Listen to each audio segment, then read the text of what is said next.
தமிழகத்தில் நடந்து வரும் 38 லோக்சபா தொகுதிகளுக்கான தேர்தலில் பிற்பகல் 1 மணி நிலவரப்படி 39.49% ஓட்டுகள் பதிவானது. 18 தொகுதிகளுக்கான தேர்தலில் 42.92% ஓட்டுகள் பதிவாகியுள்ளது என தமிழக தலைமை தேர்தல் அதிகாரி சத்யபிரதா சாகு கூறினார். தமிழகம் முழுவதும் 384 ஓட்டுப்பதிவு எந்திரங்கள் பழுதானதாகவும் அவர் கூறினார். சிவகங்கை தொகுதி பாரதிய ஜனதா வேட்பாளர் ஹெச். ராஜா காரைக்குடியில் ஓட்டு போட்டார். பெரும்பான்மை தொகுதிகளில் காங்கிரஸ் போட்டியிடாத நிலையில் ராகுலை பிரதமர் என்று ஸ்டாலின் எப்படி சொல்கிறார் என ராஜா கேட்டார். பாரதிய ஜனதா பெரும்பான்மையுடன் வெற்றி பெறும், மீண்டும் மோடி பிரதமர் ஆவார் என்றும் அவர் சொன்னார்.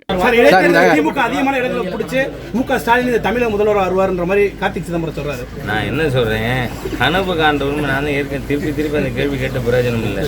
கனவு காணும் உரிமை பா. சிதம்பரம் அவர்களுக்கும் இருக்கிறது, கார்த்தி சிதம்பரத்திற்கும் இருக்கிறது. அதனால அதை ஏன் நீங்க மறுக்கணும், நான் மறுக்கணும்? திருநெல்வேலி மாவட்டம் கலிங்கப்பட்டியில் வைகோ, சென்னையில் ஜி. கே. வாசன் ஓட்டளித்தனர். தேமுதிக பொதுச் செயலாளர் விஜயகாந்த் சென்னை சாலிகிராமத்தில் உள்ள ஓட்டுச்சாவடியில் ஓட்டு போட்டார். அவர் மனைவி பிரேமலதா, சுதீஷ் மற்றும் மகன்கள் ஆகியோரும் ஓட்டு போட்டனர். ஓட்டு போட்ட பிறகு கட்டை விரலை உயர்த்தி காட்டினார் விஜயகாந்த். பல ஆண்டுகளாக உடல் நலமின்றி இருக்கும் கருணாநிதி மனைவி தயாளு அம்மாள் கோபாலபுரம் பள்ளியில் ஓட்டு போட்டார். தமிழகத்தில் ஓட்டு போட வந்த 3 முதியவர்கள் மயங்கி விழுந்து பலியானார்கள்.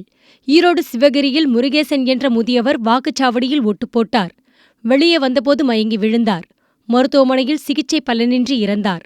சேலம் வேடப்பட்டியில் கிருஷ்ணன் என்பவரும் ஓட்டளித்துவிட்டு திரும்பும்போது வாக்குச்சாவடி முன் சுருண்டு விழுந்து இறந்தார். வேலூர் வாலாஜப்பேட்டை அருகே துளசி என்ற மூதாட்டியும் மயங்கி விழுந்து உயிரிழந்தார்.